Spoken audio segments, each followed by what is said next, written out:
El propósito de esta serie de estudios es de conocer quién es Jesucristo, de conocer quién servimos, no solamente porque alguien lo ha dicho, sino de conocer a Él intelectualmente, además de espiritualmente. Vamos a leer de San Mateo capítulo 16, versículo 13. Viniendo Jesús a la región de Cesarea de Filipo, preguntó a sus discípulos diciendo: ¿Quién dicen los hombres que es el Hijo del Hombre? Ellos dijeron, unos Juan el Bautista, otros Elías, y otros Jeremías, otros algunos de los profetas. Y les dijo: ¿vosotros quién decís que soy yo? Respondiendo, Simón Pedro dijo: tú eres el Cristo, el Hijo del Dios viviente. Entonces le respondió Jesús: bienaventurado eres Simón, hijo de Jonás, porque no te lo reveló carne ni sangre, sino mi Padre que está en los cielos. Entonces él tuvo una revelación. El Evangelio de San Mateo fue escrito muchos años después, puede ser alrededor de 66 años después. Entonces Mateo estudió la genealogía de Jesucristo y lo escribió, y lo vamos a leer en un momento. Pero esto fue por revelación. En San Juan, veamos algo muy importante. San Juan 20, el propósito del libro de San Juan, versículo 30, Juan 20, 30. Hizo además Jesús muchas otras señales en presencia de sus discípulos, las cuales no están escritas en este libro, pero estas se han escrito para que creáis que Jesús es el Cristo, el Hijo de Dios, y para que creyendo tengáis vida en su nombre. Entonces es absolutamente necesario de creer que Jesús es el Cristo, el Hijo de Dios, intelectualmente, que lo sepa, y lo vamos a saber por estudiar su genealogía. Cuando el Señor quiso revelarse a los discípulos en San Lucas 24, después de su resurrección, la forma que lo hizo no era de mostrar sus manos y sus pies, sino de llevarles a la Escritura. San Lucas 24, el verso 25 en adelante. Entonces les dijo: insensato y tardo de corazón para creer todo lo que los profetas han dicho. Entonces hoy vamos a estudiar lo que los profetas han dicho. No era necesario que el Cristo padeciera esta cosa y que entrara en su gloria, porque era necesario, porque los profetas lo habían dicho. ¿Quién fue uno de los profetas que habló de su sufrimiento? Isaías 52, 53. ¿Quién más? David. Salmo 22 habló que de sus manos iban a ser rodados. Entonces, comenzando desde Moisés, ¿qué significa comenzando desde Moisés? Génesis. ¿Quién escribió Génesis? Moisés. Entonces ahí comenzó desde capítulo 3, versículo 15, hablando de que la semilla de la mujer pisará la serpiente. Comenzando de ahí, Moisés, y siguiendo por todos los profetas, porque eran 15 kilómetros, que era Jerusalén a Emaús, les declaraba en toda la escritura lo que de él decían. Y llegaron a la aldea donde iban, y él hizo como que iba más lejos, mas ellos le obligaron a quedarse, diciendo: quédese con nosotros, porque se hace tarde, el día ya declinado. Entró pues a quedarse con ellos, y aconteció que estando sentado con ellos a la mesa, tomó el pan y lo bendijo y lo partió y les dio. Entonces les fueron abiertos los ojos y le reconocieron, mas él se desapareció de su vista. Y se decían el uno al otro: ¿no ardía nuestro corazón en nosotros mientras nos hablaba en el camino y cuando nos abría las Escrituras? Entonces fue hablando las Escrituras y abriendo su entendimiento. Y volviéndose a Jerusalén hallaron los demás reunidos. Y entonces, cuando Cristo apareció a ellos en el mismo capítulo 24, estaban todos reunidos en el aposento alto. Entonces les enseñó, estaban espantados, temorizados. Y dice, ¿por qué estáis turbados? Vienen a vuestro corazón estos pensamientos. Mirad mis manos, mis pies, que yo mismo soy. Aquí se reveló enseñando su cuerpo. Palpad y ved, porque un espíritu no tiene carne y hueso, como veis que yo tengo. Entonces, versículo 44 le dijo, estas son las palabras que os hablé, estando aún con vosotros, que era necesario que se cumpliese todo lo que está escrito en mí, en la ley de Moisés, en los profetas y en los salmos. Siempre refiriéndose al Antiguo Testamento.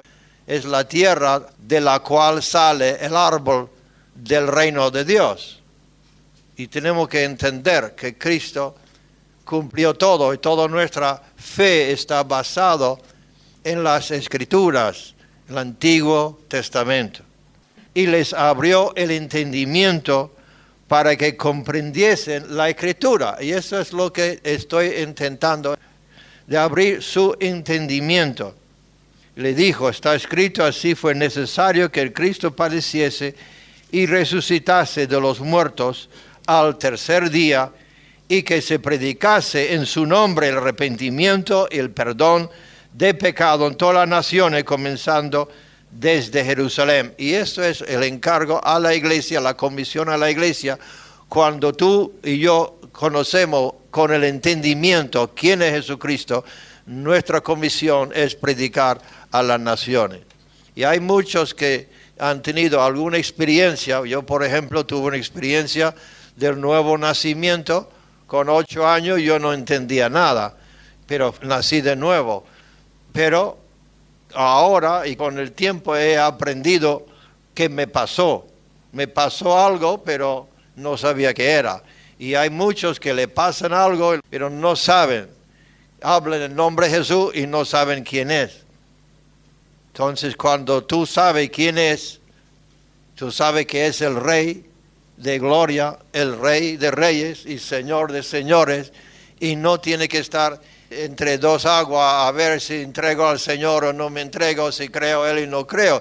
Es que ya sabes, como tú sabes tu nombre, quién es, y ya no hay vuelta que darle. Él es el camino, y si no le sigue te pierdas, punto. Es que es duro, que no es duro, que es fácil, que no es fácil, no tiene nada que ver. Tú conoces tu nombre, conoces dónde vives. Tiene que entender con la mente. A pesar de pruebas y lo que tiene que pasar, ya tienes el conocimiento. Ahora vamos al segundo de Pedro. El segundo de Pedro, capítulo 1, versículo 16. 2 Pedro 1:16. Porque no os hemos dado a conocer el poder y la venida de nuestro Señor Jesucristo, siguiendo fábulas artificiosos, sino como habiendo visto con nuestros propios ojos su majestad. Entonces, ¿cuándo lo vieron, su majestad? ¿Cuándo? En el monte de la transfiguración y resucitado, ok. Sus propios ojos, entonces son testigos que han visto con sus ojos. Cuando él recibió de Dios Padre honra y gloria, y le fue enviada desde la magnífica gloria una voz que decía, este es mi Hijo amado, el cual tengo complacencia. Fue el bautismo de agua y también el monte de transfiguración que Dios habló. Lo oyeran y lo vieran. Nosotros oímos esta voz enviada del cielo cuando estábamos con él en el Monte Santo. Tenemos también la palabra profética más segura. Además de lo que vieron con los ojos, experimentaron, tenían la palabra profética más segura, a la cual hacéis bien estar atento como una antorcha que alumbra en lugar oscuro hasta que el día aclarezca. Y el lucero de la mañana, ¿quién es el lucero de la mañana? Jesús, eso viene del Antiguo Testamento, salga en vuestros corazones. Entendiendo primero esto, que ninguna profecía de la Escritura es de interpretación privada, porque nunca la profecía fue traída por voluntad humana, sino que los santos hombres de Dios hablaran y siendo inspirados por el Espíritu Santo. Entonces la base de nuestra fe es el Antiguo Testamento. Un texto más y ya vamos a estudiar más profundo. Hebreos 10. Aquí el apóstol está hablando de nuestra base a la cual podemos acercarnos a Dios. Versículo 16 se refiere a Ezequiel. Entonces dice, este es el pacto que haré con ellos después de aquellos días, dice el Señor, pondré mi ley en su corazón, sus mentes les escribiré, y nunca más me acordaré de su pecado y transgresiones. Entonces la base de la conversión, del nuevo nacimiento, es lo que Dios prometió en el Antiguo Testamento. Donde hay remisión de esto, no hay ofrenda por el pecado. Así, hermano, teniendo libertad de entrar en el lugar santísimo, ¿de qué se está hablando? Se está refiriendo al tabernáculo en el desierto, el lugar santísimo, que tenía un velo, el velo, ese velo era de como 7 centímetros, como un muro, y fue cortado de arriba abajo cuando Cristo murió. Entonces, entrar en lugar santísimo por la sangre de Jesucristo, el sumo sacerdote entraba una vez al año con la sangre de un cordero. Tenemos que entender por qué dijo Juan, este es el Cordero de Dios que quita el pecado del mundo, siempre refiriéndose a la Pascua, la liberación de Egipto. Todo tiene que entender con la cabeza y luego sentir con el corazón, si no, cuando se le pasen los sentimientos, tú estás otra vez en el mundo. Yo veo la importancia de esto. ¿Por qué Cristo es el Rey de Reyes y Señor de Señores? Porque lo es. Y no hay otro. Y yo le voy a probar. Entonces, entrar al lugar santísimo por la sangre de Jesucristo. Podemos entrar en el lugar santísimo en el nombre de Yeshua HaMashiach, que es su nombre. El Mesías es HaMashiach, el Mesías, HaMashiach. Mesías en el griego es Cristo. Teniendo un gran sacerdote, versículo 20, por el camino nuevo y vivo que Él nos abrió a través del velo, esto es su carne, teniendo un gran sacerdote sobre la casa de Dios. ¿Quién es el gran sacerdote? Según el orden de Melquisedec, no de Aarón. Acerquémonos con corazón sincero en plena certidumbre de fe, purificados los corazones de mala conciencia, lavado los cuerpos con agua pura, el bautismo. Mantengamos firmes sin fluctuar la profesión de nuestra fe o nuestra esperanza, porque fiel es el que prometió. Ahora, vamos a hacer algo que a mí me encanta hacerlo, la parte de la Biblia más emocionante. San Mateo capítulo 1. Esto es lo más emocionante que hay en la Biblia. San Mateo 1. A mí me interesa mucho la genealogía de nuestra familia, de mi nombre, y me imagino que todos se sienten más o menos igual. Yo quiero saber mis raíces. Y fui a ver hasta ahí. Y luego mi hija, Debbie, miró en el internet las raíces más allá y vio que salimos, nuestros antepasados, salimos de Jerusalén en el año 70, cuando mataron 1 millón de judíos, 97,000 llevados esclavos, y otros millones escaparon a Italia y España. Muchos de vosotros también tienen esa raíz. Entonces mi familia llegó a Castelfranco, en Miscano, en la provincia de Benevento, y cambiaron su nombre del Vecchio. Entonces eso no me hace mejor ni peor, pero me gusta saber de dónde vengo. Y aquí vamos a saber de dónde viene Jesucristo. Libro de la genealogía de Jesucristo, hijo de David, hijo de Abraham. Y tenemos que estudiar también, si sean pacientes conmigo, quién es Abraham, ¿verdad? Engendró a Isaac. ¿Esto no es emocionante? Isaac a Jacob, Jacob a Judá y a sus hermanos. Entonces nota que no nombró los demás hermanos. ¿Cuántos hermanos tenía? Sí, eran 12, ¿no? Pero ¿por qué puso Judá y no Simeón o José o Benjamín, Rubén? ¿Eh? Porque esta es la línea de Jesús, de Judá. El león de Judá, ¿no? Ok. ¿Por qué le llaman judíos? O Judea, pueblo Judea, judío, viene de Judá. Judá engendró de Tamar a Fares y a Sara, Fares y Esrom, Esrom a Aram. Aram engendró a Minadab, a Nazón, Nazón a Salmón. Eso es excitante, ¿eh? Salmón engendró de Rahab a Boz, y Boz engendró de Ruth a Obed, y Obed a Isaí. ¿Isaí quién era?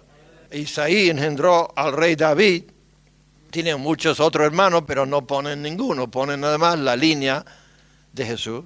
Y el rey David engendró a Salomón, de la que fue mujer de Urías. ¿Cómo se llamaba? Betsabé. Salomón engendró Roboam, Roboam a Abías, Abías a Asa, Asa engendró Josafá, Josafá a Joram, Joram a Usías, Usías engendró Jotam, Jotam a Acaz, Acaz a Ezequías, Ezequías engendró a Manasés, Manasés a Amón, Amón a Josías, Josías engendró a Jeconías y a sus hermanos en el tiempo de la deportación a Babilonia. Y esto es lo que confunde todos los rabinos del mundo. Esto es el problema más grande que tienen los rabinos.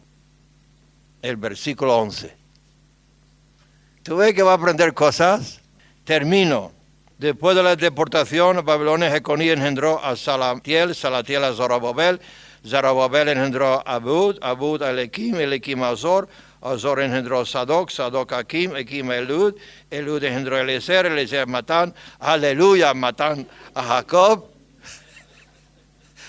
Jacob, nota esto, engendró a José, marido de María, de la cual, femenina, nota la palabra la es femenina, en el griego también, de la cual nació Jesús, llamado el Cristo, el Mesías. De la cual, no dice que era de José, sino marido de María, de la cual. Está hablando de la semilla de la mujer, no del hombre. ¿Estamos? Ahora vamos a ver qué pasa y por qué los judíos tienen un problema. Ahora, antes que vamos ahí, para que siga tú con el interés, que no pierda el interés, vamos a otra cosa más excitante todavía, que es Lucas capítulo 3. Lucas 3, 23. ¿Están aquí todavía? Lucas 3, 23. Jesús mismo al comenzar su ministerio era como de 30 años, hijo, según se creía, de José, hijo de Elí, hijo de Matat, hijo de Leví, hijo de Melquí, hijo de Haná, hijo de José. Aleluya. Esto es excitante. Hijo de Matatías, hijo de Amón, hijo de Nahum, hijo de Esli, hijo de Nagai, hijo de Mait, hijo de Matatías, hijo de Semei, hijo de José, hijo de Judá, hijo de Juana, hijo de Reza, hijo de Zorobabel, hijo de Salatiel, hijo de Neri, hijo de Melqui, hijo de Adí, hijo de Cosam, hijo de Almodam, hijo de Er, hijo de Josué, hijo de Eliezer, hijo de Jorim, hijo de Matat, hijo de Leví, hijo de Simeón, hijo de Judá, hijo de José, hijo de Jonán, hijo de Eliakim, hijo de Melía, hijo de Manián, hijo de Matata, hijo de Natán, hijo de David, hijo de Isaí. Nota, David también está aquí. Isaí, hijo de Obed, hijo de Boz, hijo de Salmón, hijo de Nasán, hijo de Abinadab, hijo de Aram, hijo de Esrom, hijo de Fares, hijo de Judá, hijo de Jacob, hijo de Isaac, hijo de Abraham, hijo de Taré, hijo de Nacor, hijo de Serú, hijo de Ragú, hijo de Peleg, hijo de Eber. Eber, es muy importante recordar Eber, hijo de Sala, hijo de Canaán, hijo de Arfaxad, hijo de Sem. Es importante ese Sem, ¿verdad? ¿Sí o no? ¿De dónde viene la palabra semita? De Sem.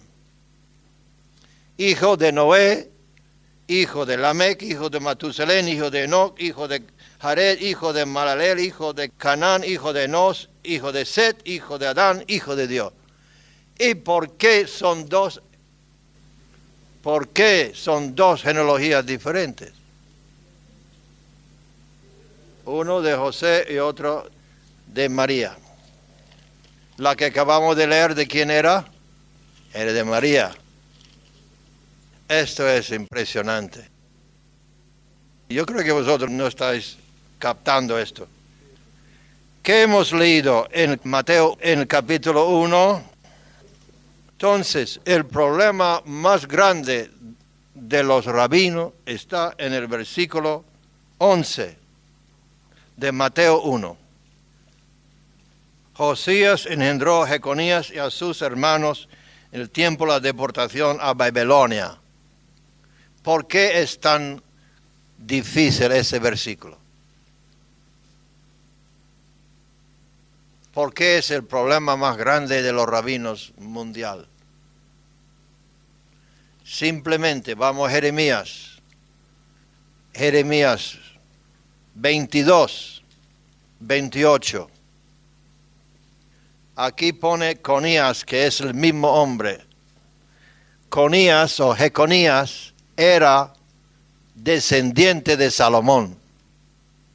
Era rey descendiente de Salomón. ¿Es este hombre Conías vasija despreciada y quebrada? Es un trasto que nadie estima. En vez de pregunta, es un hecho. Que es un vasija despreciada y quebrada, es un trasto que nadie estima. ¿Por qué fueron arrojados él y su generación? En vez de ponerle pregunta, es un hecho. Echado a tierra que no habían conocido. Tierra, tierra, tierra. Oye palabra de Jehová. Así ha dicho Jehová, escribid lo que sucediera a este hombre privado de descendencia, hombre a quien nada próspero sucederá en todos los días de su vida, porque ninguno de sus descendientes logrará sentarse sobre el trono de David ni reinar sobre Judá. Vaya qué dolor de cabeza.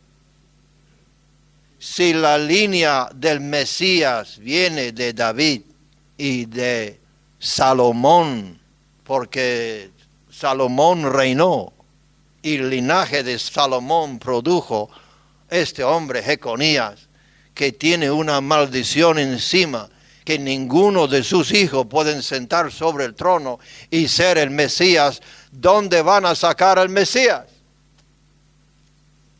¿Tú ves el problema? Entonces han sacado la idea hace años de dos Mesías, uno que muere y otro que no. Pero ahí es el gran problema del pueblo judío, que Dios lo solucionó. Porque la Biblia dijo que de sus lomos, podemos leerlo, Salmo 132. Oh, esto es interesante, ¿o no? Tienes que saber en quién crees y por qué lo crees. Salmo 132, versículo 11. En verdad juró Jehová a David y no se retractará de ello. De tu descendencia pondré sobre tu trono. Si tus hijos guardarán mi pacto y mi testimonio que yo les enseñara, sus hijos también se sentarán sobre su trono para siempre. Y hay otros textos también que luego le puedo dar, hablando de que de David saldrá el Mesías. Es hijo de David.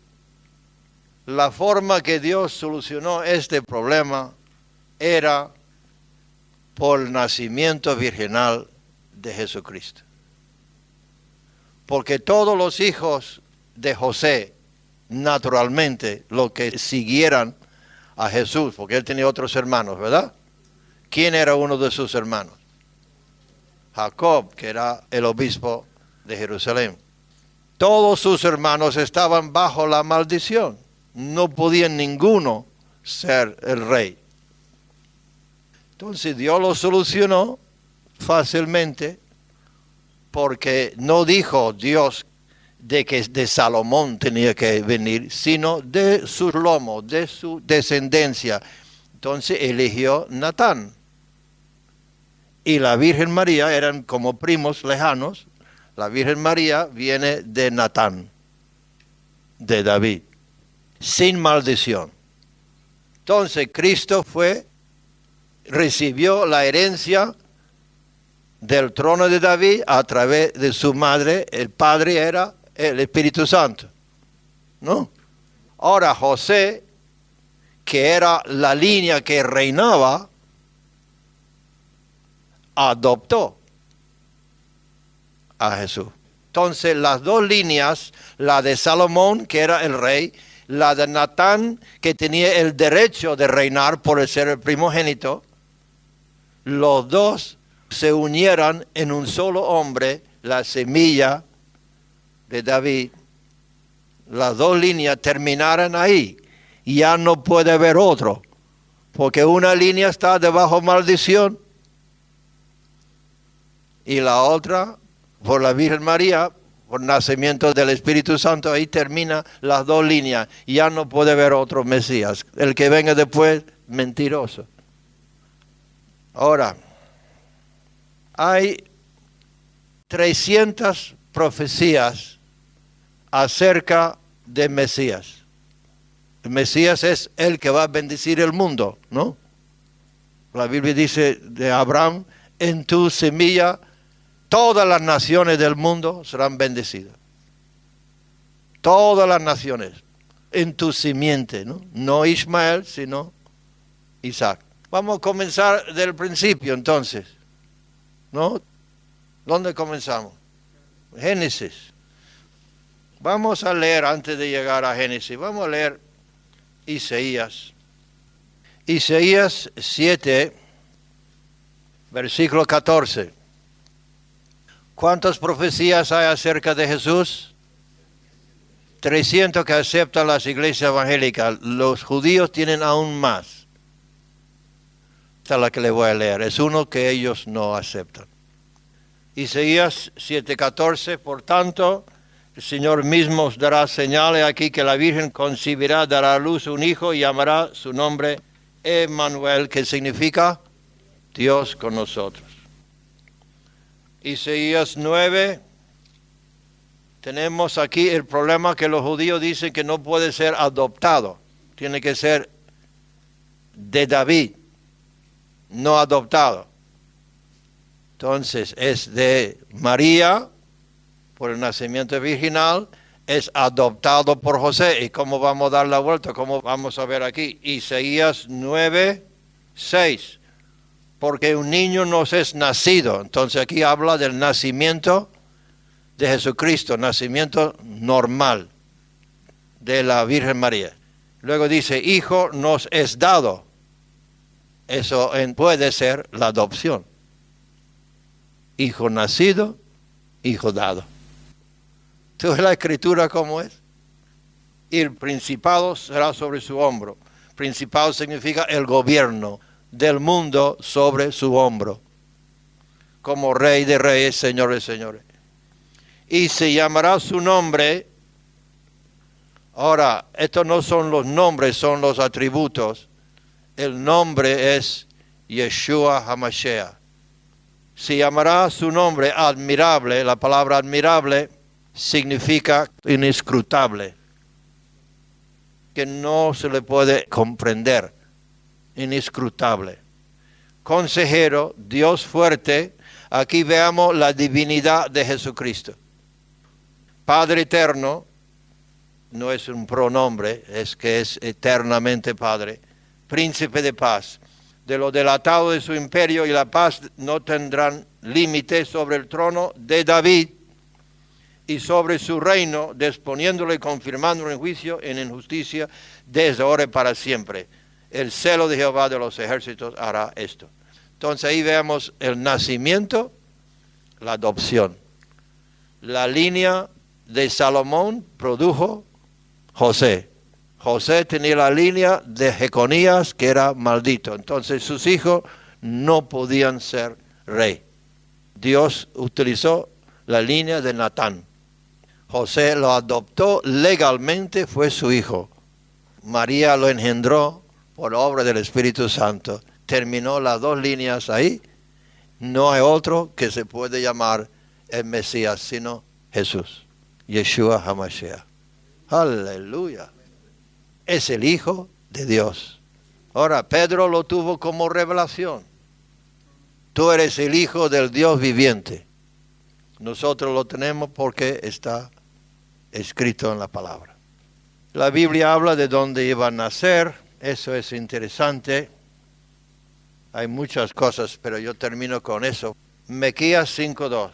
Pero tú, Belén Efrata, ¿por qué pone Efrata? Había dos Belenes. Y Belén Efrata, donde murió Raquel, Belén Efrata era a 7 kilómetros de Jerusalén. Pero tú, Belén Efrata, pequeña para estar entre la familia de Judá, de ti me saldrá, dice Dios, el que será Señor en Israel. Y sus salidas son desde el principio, desde los días de la eternidad. Los judíos dicen todo esto es coincidencia. Imagínense 300 profecías y de coincidencia. Y 30 se tenían que cumplir, 30 profecías se tenían que cumplir en 36 horas. Encima que tenía que morir, porque él podía provocar la muerte incitando. Tenía que morir en ese día exacto que Dios dice, y encima se tenía que resucitar. Así que a ver si él podía hacerlo por su cuenta. Tú tienes que morir en ese día y resucitar 3 días después. A ver, ¿quién lo hace? Aleluya. De ti me saldrá el que será Señor en Israel, y sus salidas son desde el principio. En el principio estaba el verbo, y el verbo era con Dios, y el verbo era Dios. Aquí habla de la divinidad, de la deidad de Jesucristo. Hablamos de la humanidad, hablamos de la divinidad. Desde los días de la eternidad. Entonces, Él es el alfa, el omega, el principio, el fin. Y muchas veces, en Apocalipsis dice, Jesús dice, yo soy la estrella de la mañana, yo soy el principio y el fin, el alfa y el omega. Él es Dios que vino a vivir en un cuerpo de un hombre, a morir como un cordero para ti y para mí. Y Belén, un pueblo de 7 kilómetros, donde se criaban las ovejas para el sacrificio del altar en Jerusalén. Eran ovejas muy especiales, tenían que ser impecables, sin mancha. Ahí se criaban, y todos los judíos, un chico de 20 años para arriba, tenían que tener un cordero. En la Pascua, la fiesta, tenían que sacrificarlo. Entonces, en vez de traerlos de lejos, los compraba en Belén y les llevaba al sacrificio en Jerusalén. ¿Y sabe dónde se sacrificaba? En el monte Moría, donde Abraham sacrificó su hijo. Aleluya. Nació en Belén, la casa de pan. Y él dijo, yo soy el pan del cielo. Lo llevó a Jerusalén y lo sacrificó en el monte Moría, ahí donde se sacrificó el cordero y ahí donde Cristo fue sacrificado. Gloria a Dios. Cumpliendo todas las profecías. Y resucitó al tercer día. Y está ahora muy ocupado, no está ahí sentado esperando, está sentado a la diestra de Dios hablando de su posición de autoridad, esperando que sus enemigos sean puestos como estrado a sus pies. intercediendo como el sumo sacerdote para ti y para mí. Aleluya. Entonces, todas estas cosas están escritas para que tú creas que Jesús es el Hijo de Dios y creyendo tienes vida. Si no lo crees, no tendrás vida. Por eso hemos leído estas genealogías, para que creyendo sepas que es el Rey. Ahora tú tienes que saber que nacimos en el reino de las tinieblas y hemos sido trasladados al reino de su amado Hijo. Y Él es el Rey de reyes y Señor de señores. Y tenemos que decidir, ¿será mi Rey o no será mi Rey? Porque depende de qué reino estás, dónde será su destino al final. ¿En qué reino estás? Eso será tu destino. ¿El reino de las tinieblas o el reino de Dios? El reino de Dios ha venido, el Rey ha venido y ha establecido su Rey. Y cada vez que sanaba algún enfermo decía, el reino de Dios ha llegado. Y su reino ha llegado a nosotros. Y la Biblia dice, el que no nace otra vez no puede ver el reino de Dios. Entonces nacimos en un reino y tenemos que nacer de nuevo en el otro reino. Tú naciste en España, eres español, o alemán, o suizo. Yo nací en Estados Unidos, americano. Según donde nace es tu identidad, ¿verdad? Y yo nací en el reino de Dios hace muchos años. Y estoy ahí todavía. Y tengo pasaporte. ¿Sabe dónde está? Aquí dentro. Dios me ha sellado con el Espíritu Santo. Entonces, cuando tú tienes el sello de Dios, Dios te ha sellado, dice, esto es mío. Pertenece a mi reino. Es mi hijo. Y somos descendientes de Abraham. Todas estas son cosas muy interesantes. Yo he escrito un libro. He trabajado mucho el año pasado. Este año me ha costado más. Pero todas las cosas que estoy dando es que he escrito en el libro. ¿Quién es Jesucristo? Que pensaba presentar. Entonces, vamos a estudiar del linaje de Abraham, del pueblo de Belén, en el tiempo preciso. Él nació en el tiempo preciso, exactamente donde tenía que ser. No podía ser otra fecha. Escapó a Egipto, según las profecías, tuvo que escapar a Egipto. Luego Herodes mató a todos los niños, por eso se escapó, ¿verdad? Tenía que nacer antes de la destrucción del templo en Jerusalén, el año 70. No podía ser después porque no había templo, porque la Biblia dice que él vendría a su templo. Recuerdo cuando vino a su templo como refinador de fuego y con látigo limpió el templo, pues estaba profetizado, pero el templo fue destruido 70 años después, así que tenía que ser en esa fecha. Aleluya. Tiene que venir del linaje de David, tiene que morir su muerte vicaria, como lo vamos a leer en Isaías 53. Los soldados juegan por su ropa en el Salmos 22. Ningún hueso roto, Salmo 34. Traspasado, Zacarías 12. Sepultado en tumba de un rico, Isaías 53.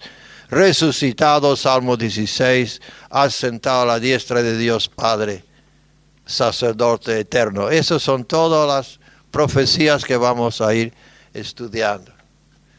Y ahora tú y yo podemos acercarnos al trono de la gracia, porque tenemos un sumo sacerdote que siente nuestros dolores, siente nuestras penas y ha abierto un camino nuevo, aleluya, por ese camino nuevo y vivo. No es un camino muerto, un camino vivo, porque por un solo espíritu tenemos entrada en la presencia de Dios. Por eso es un camino vivo.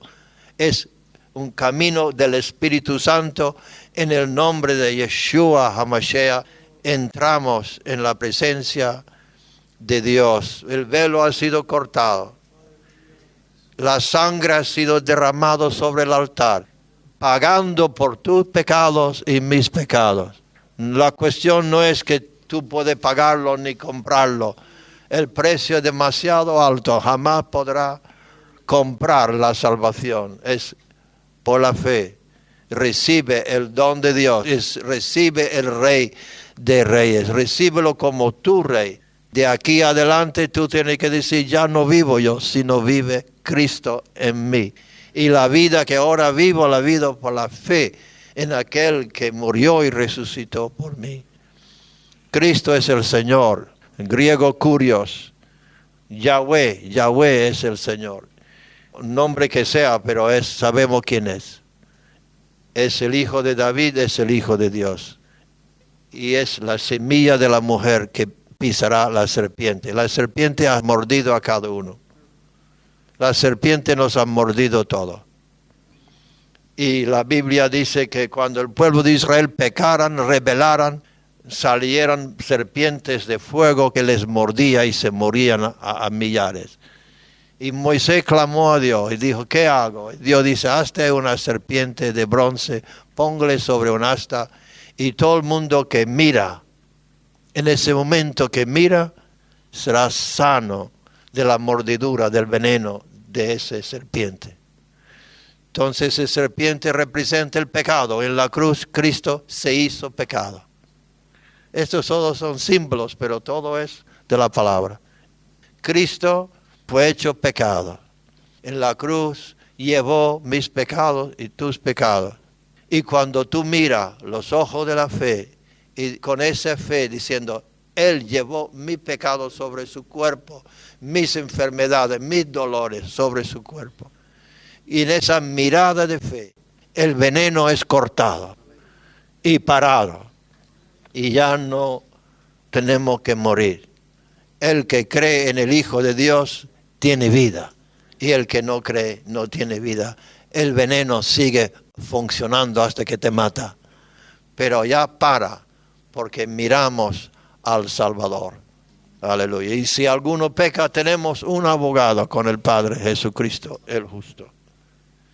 Es una cosa interesante que la Biblia dice, si confesamos nuestro pecado, Él es fiel y justo de perdonar nuestros pecados y limpiarnos de toda maldad. Y yo siempre le he visto como una sola cosa, perdonar y limpiar. Pero ayer lo vi diferente. La Biblia es una mina que nunca termina. Él perdona nuestros pecados, pero hay muchos que necesitan ser limpiados después. Hay cosas sucias, hay espíritus malignos, hay cosas que han entrado. Y una cosa que tú estás perdonado, tu espíritu está bien con Dios, pero ahora nos limpia, limpiándonos de toda contaminación de carne, espíritu. Limpia de todo lo que ha hecho el maligno. Perdonado y limpiado. Hay 4 pasos que tenemos que dar, aunque se sea hecho todo en un día. Son 4 pasos. Uno es cuando tú te conviertas, te entregas a Jesucristo, la sangre de Cristo te limpia. Y segundo, la sangre de Cristo te perdona. El segundo, limpieza de espíritus, de toda contaminación que se bien metido ahí. Luego, bautizado en el Espíritu Santo.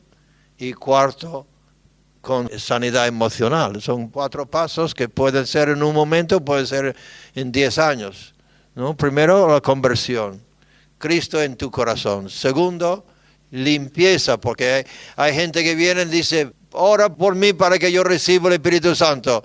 Y cuando oro me doy cuenta que hay alguien ahí metido y que hay que limpiarlo primero, ¿no? Más que eso, hay que echarle fuego, ¿no? Bautizará con el Espíritu Santo y fuego. Entonces, no pide que reciba el Espíritu Santo si está lleno de inmundicia. ¿Qué mujer aquí va a echar leche en un vaso sucio? Entonces, recibe perdón de tu pecado. Tu alma está perdonado. Ahora el cuerpo hay que decir, fuera de mí todos esos espíritus que me quieren contaminar. Luego, bautismo del Espíritu Santo. Y cuando ya tiene el Espíritu Santo, podemos ir siendo sanados de estas llagas y traumas emocionales. No es necesariamente doctrinal lo que estoy hablando, pero son experiencias que hay que pasar. Ahora, puede ser que tú estás aquí y ni conoces al Señor, ni estás conociéndole ahora, pero puede conocerle espiritualmente. Puede ser que le conoce ahora porque le he explicado, pero ahora necesita conocerle en verdad. Que Él te toca, que Él te limpia, que Él te sana, que Él te purifica. Así que vamos a orar. Que el Señor limpia, el Señor perdona y mira a la cruz de Cristo. Mira la cruz de Cristo. Mira la cruz de Cristo. Mira a Él y sé salvo todos los habitantes de la tierra. Mira a Él con fe. Señor, miro a ti con esa fe. Por tu llaga soy curado y podemos salir de aquí todo nuevo. Tú eres el Cristo, el Hijo del Dios viviente. La Biblia dice, si lo cree en tu corazón y lo confiesa con tu boca, serás salvo. Créelo y confiésalo con la boca. Tú eres el Señor. Aleluya. Lo confieso como Señor mío.